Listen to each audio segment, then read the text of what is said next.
ইযাস সামাউ ফাতারাত ওয়া ইযাল কাওয়াকিবু তাসারাত ওয়া ইযাল বিহারু ফুজ্জিরাত ওয়া ইযাল কুবুরু বু'সিরাত আলিমাত নাফসুম মা কদ্দামাত ওয়া আখখারাত ইয়া আইয়ুহাল ইনসানু মা গররাকা বিরব্বিকাল কারীম।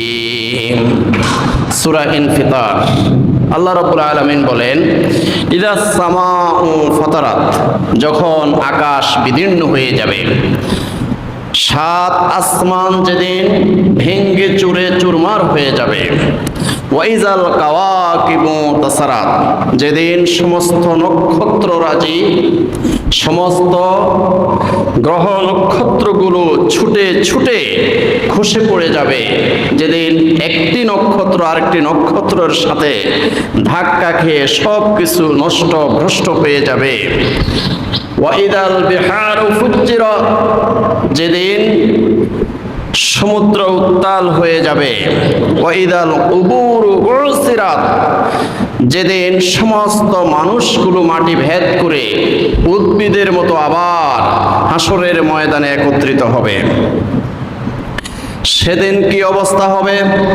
আলিমাত নাফসুম মা কদ্দামাত ওয়া আখখারাত, সেদিন মানুষ জানতে পারবে সে আগে কি করেছে, পরে কি করেছে, সে দিবালোকে কি করেছে, রাতের আধারে কি করেছে, মানুষের সামনে কি করেছে, মানুষের পিছনে কি করেছে।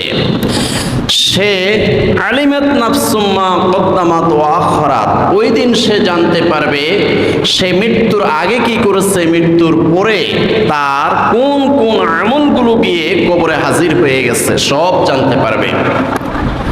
এই জন্য আল্লাহ পাক রব্বুল আলামিন বলেন, ইন্না নাহনু নুহয়িল মাউতা ওয়া নাকতুবু মা কদ্দামু ওয়া আসারহুম ওয়া কুল্লা শাইইন আহসাইনাহু ফি ইমামিন মুবিন।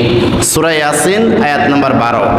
আল্লাহ রাব্বুল আলামিন বলেন যে ইন্না নাহনু নুহয়িল মাউতা, নিশ্চয়ই আমি আল্লাহ সুবহানাহু ওয়া তাআলা সমস্ত মৃত প্রাণীগুলোকে হাসরের ময়দানে আমি আল্লাহ জীবিত করব। ওয়া নাকতুবু মা কদ্দামু ওয়া আসারহুম, আর অবশ্যই আমি লিখে রাখি মানুষ মৃত্যুর আগে কি করেছে আর মৃত্যুর পরে তার